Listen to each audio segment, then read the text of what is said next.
بسم اللہ الرحمن الرحیم الحمدللہ رب العالمین والعاقبۃ للمتقین والصلاۃ والسلام علی سید الانبیاء والمرسلین۔ 10ویں تراویح کا خلاصہ، رکوع نمبر پارہ نمبر 14 کا رکوع نمبر 10، 11، 12، 13، ان میں اللہ تبارک و تعالیٰ نے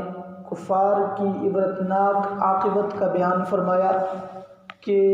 ان کا انتہائی بھیانک دن ہوگا ان کے لیے، اور عجیب منظر ہوگا ان پر جب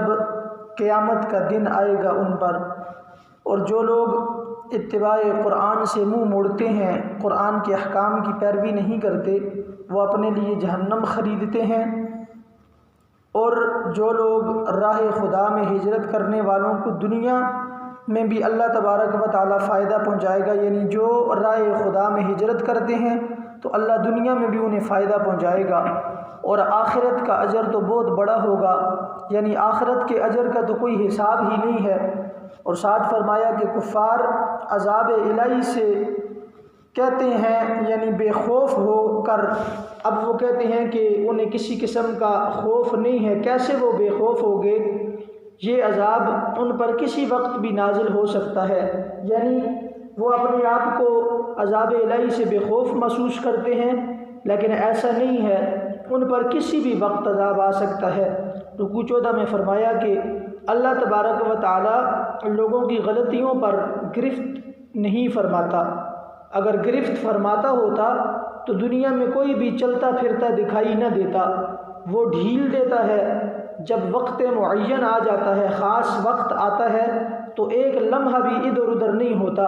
یعنی پہلے انسان کو ڈھیل دیتا ہے، جب انسان مزید حد سے بڑھ جاتا ہے اور انسان کا وہ وقت مقررہ آ جائے تو پھر اس میں کوئی دیر نہیں ہوتی، یعنی اسی وقت مقررہ پر اسے گرفت میں لیا جاتا ہے۔ ساتھ یہ بھی بتایا کہ قرآن کی جو ہدایت ہے یہ دائمی طور پر ہے، اور قرآن سرچشمہ ہدایت ہے۔ جو لوگ اس کی پیروی کریں گے ان کے دل سے بڑے پردے زائل ہو جائیں گے، یعنی ان کے دل میں جو بڑے پردے ہوں گے اللہ تعالیٰ ان کو زائل فرما دے گا۔ رکوع 15 میں فرمایا جانوروں کی تخلیق کے حوالے سے، ان کو پیدا کر کے کہ ان کی وجہ سے اللہ تعالیٰ نے انسانوں کو کیا کیا فوائد پہنچائے۔ جانوروں کے دودھ سے جو نعمتیں ملتی ہیں ان کا ذکر فرمایا، شہد کی مکھی کی سرگرمیوں کا ذکر کیا، شہد پیدا کرنے کا ذکر فرمایا، اور ساتھ شہد کے فوائد بیان فرمائے۔ رکوع نمبر 16-17 میں رزق کے معاملے میں بعض کو بعض پر فضیلت دینے کا ذکر فرمایا، اور 2 مثالوں کے ذریعے اس بات کو واضح کیا کہ اس انسان کے بارے میں بھی بیان ہوا جو اپنے غلام کو اور اس کو، یعنی انسان خود اور اپنے غلام کو کبھی بھی ایک جیسا رزق نہیں دیتا، یعنی وہ رزق میں برابر نہیں ہے، اپنے غلام کے ساتھ کوئی بھی برابر نہیں کھاتا۔ ایک مثال یہ سمجھائی کہ غلام اور آقا کا رزق برابر نہیں ہوتا، اور دوسری مثال کہ گونگا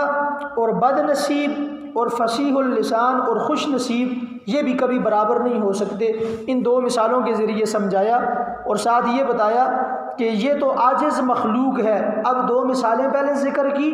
کہ غلام اور آقا رزق میں برابر نہیں، گونگا، بد نصیب اور فصیح اللسان اور خوش نصیب برابر نہیں ہو سکتے، تو فرمایا یہ بندے سارے عاجز ہیں، یہ ساری مخلوق عاجز ہے، تو یہ اللہ کے برابر کس طرح ہو سکتے ہیں؟ ان 2 مثالوں کے ذریعے یہ بات بھی سمجھا دی۔ رکوع نمبر 18 اس میں بیان کیا کہ آخرت میں جب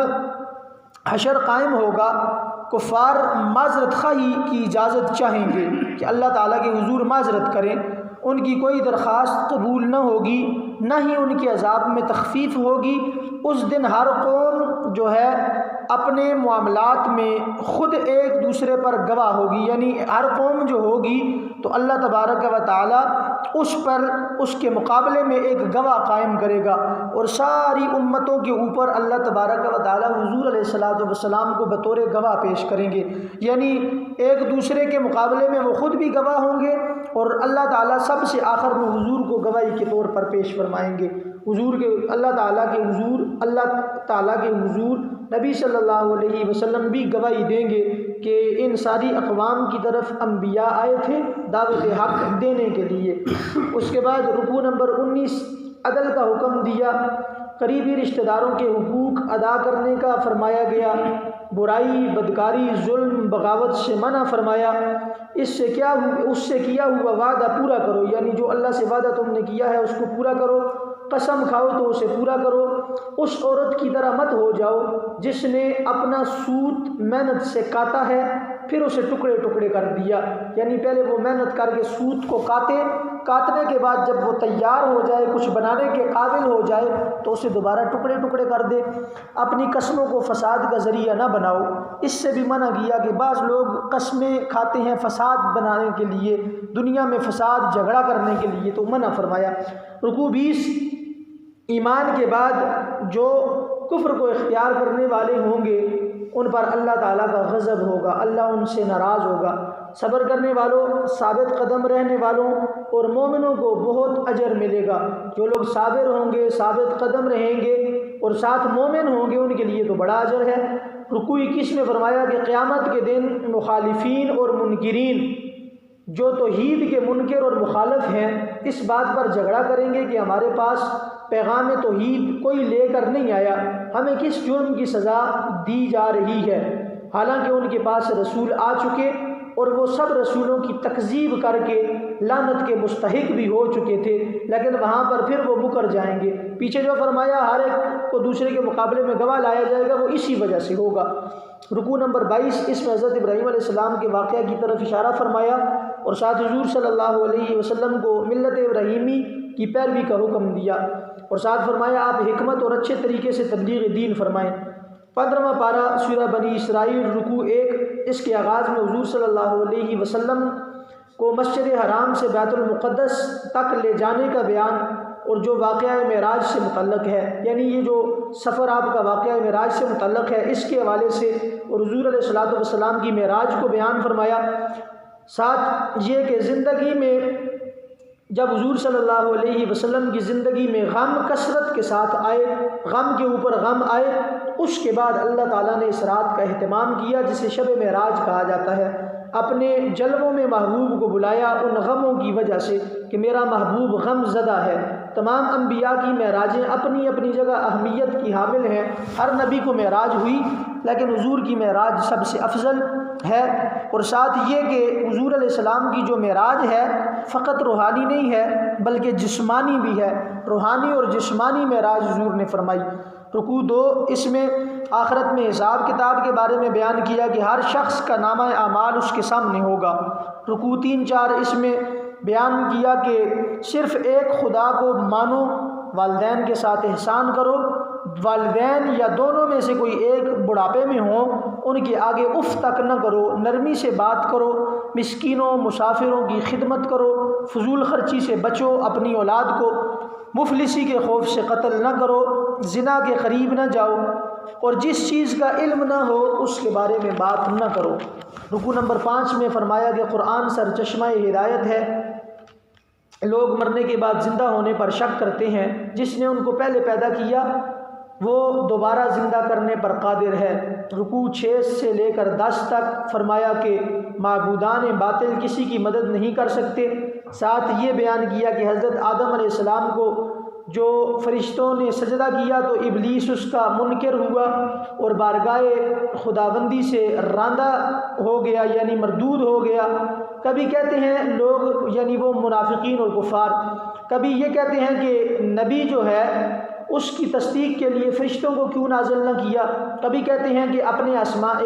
اپنے دعوے کے مطابق آسمان سے ہمارے لیے عذاب کیوں نہیں لاتے، کبھی پھر کہتے ہیں کہ یہ بشر ہے اور بشر کبھی رسول نہیں ہو سکتا، پھر کبھی روح کے متعلق سوال کرتے ہیں۔ اس سے یہ بھی پتہ چلا کہ حضور علیہ السلام کی بشریت کی رٹ لگانا یہ تو منافقین کا عمل ہے، لہٰذا مومنوں کو چاہیے کہ اس سے احتراز کریں۔ آپ صلی اللہ علیہ وآلہ وسلم بشر ضرور ہیں لیکن وہ افضل البشر ہیں، عام انسانوں جیسے انسان نہیں بلکہ عام انسانوں سے کئی درجہ بلند مرتبہ والے انسان ہیں۔ ساتھ رکوع نمبر 11 12 میں فرمایا کہ کفار رسالت کے بارے میں بھی شک میں مبتلا ہیں، اللہ تعالیٰ کی شہادت کافی ہے، فرمایا کہ اللہ تعالیٰ گواہ ہے، یہ بات کافی ہے، کسی اور گواہی کی مزید ضرورت نہیں۔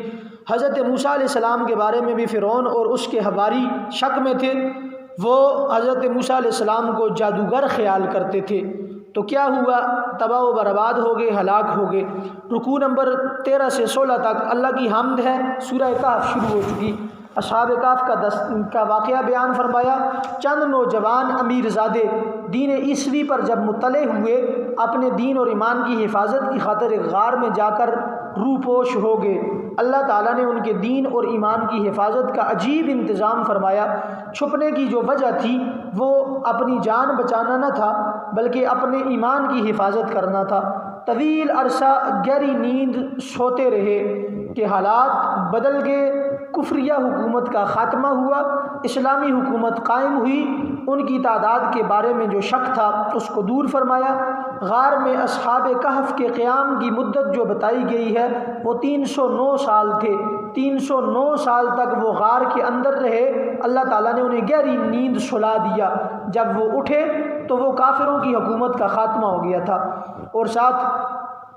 ان کے ایک کتا بھی تھا جس کا نام قطمیر تھا۔ وہ کتا ان کے ساتھ، یہاں پر بزرگوں نے بڑے پتے کی بات لکھی ہے، تفسیر جمل وغیرہ میں کہتے ہیں کہ اصحاب کہف کا کتا جنت میں جائے گا، اسی طرح 10 اور جانور اس سمیت 10 جانور جنت میں جائیں گے۔ اب کتے کے بارے میں بزرگ فرماتے ہیں کہ کتا نجس العین ہو کر اگر اللہ تعالیٰ کے ولیوں کے ساتھ جڑ جائے، اللہ والوں کے ساتھ کتے کو اگر نسبت حاصل ہو جائے تو اللہ تعالیٰ کی غیرت یہ گوارا نہیں کرتی کہ اس کتے کو جو ہے ان کے علاوہ چھوڑ دے دنیا میں، تو اللہ تبارک و تعالیٰ اس کتے کا لبادہ بدل کر تبدیل کر کے اسے جنت میں بھیجے گا۔ تو یہاں بزرگ فرماتے ہیں اگر کتے کا عالم یہ ہے تو جو بندہ ایمان والا ہو، مسلمان ہو، حضور علیہ الصلوۃ والسلام کی شریعت کو مانتا ہو، کلمہ گو ہو، ان سب کاموں کے بعد جب وہ اللہ کے ولیوں کے ساتھ جڑے گا تو اللہ تبارک و تعالیٰ اس کو جزا کیوں کر عطا نہیں فرمائے گا، یعنی اس کے لیے اس سے بڑھ کر کہیں جزا ہوگی۔ لہٰذا اللہ تعالیٰ کے ولیوں کے دامن سے وابستہ رہنا چاہیے، ان لوگوں کی صحبت سے انسان کو فائدہ ملتا ہے۔ رکوع نمبر 17 پھر 2 شخصوں کی کہانی کو بیان کیا جن میں سے ایک کے پاس بہت عمدہ باغ تھے، مال کی فراوانی تھی، اس پر وہ اترانے لگا، فخر کرنے لگا اور اسے غیر قانونی سمجھنے لگا۔ دوسرے شخص نے اس کو نعمتوں کو یاد کرنے کا کہا اور ساتھ یہ کہا کہ اللہ کا شکر ادا کرو۔ مشورہ دیا جب، لیکن وہ بندہ مزید غرور تکبر میں مبتلا رہا۔ جب ایسا ہوا تو اللہ تبارک و تعالیٰ نے اس کے باغات کو نیست و نابود کر دیا، ناشکری کی پاداش میں وہ نعمتیں چھن چکی۔ رکوع 18 میں مال اولاد کے بارے میں بتایا کہ یہ دنیا کی زینت ہے، مال بھی اور اولاد بھی، لیکن واضح رہے نیک اعمال کا اللہ کے ہاں بہت اجر ہے، اور ساتھ یہ کہ مجرم نامہ اعمال کو دیکھ کر گھبرائیں گے جب ہر عمل کو اپنے اس نامہ اعمال میں لکھا ہوا پائیں گے۔ اللہ تعالیٰ کسی پر ظلم نہیں فرماتا۔ رکوع نمبر 19-20 نیک راستے کو چھوڑ کر شیطان کی پیروی کرنے والے قیامت کے دن دکھ میں ہوں گے۔ رسول جتنے بھی بھیجے گئے وہ اس وجہ سے بھیجے کہ مومنوں کو بشارت دیں، اور حضور صلی اللہ علیہ وسلم نے بھی جنت کی بشارت دی، سارے رسولوں نے اسی طرح فرمایا۔ رکوع 21 میں حضرت موسیٰ علیہ السلام کے ایک سبق آموز واقعہ کا بیان ہے کہ جب وہ ایک بندہ خدا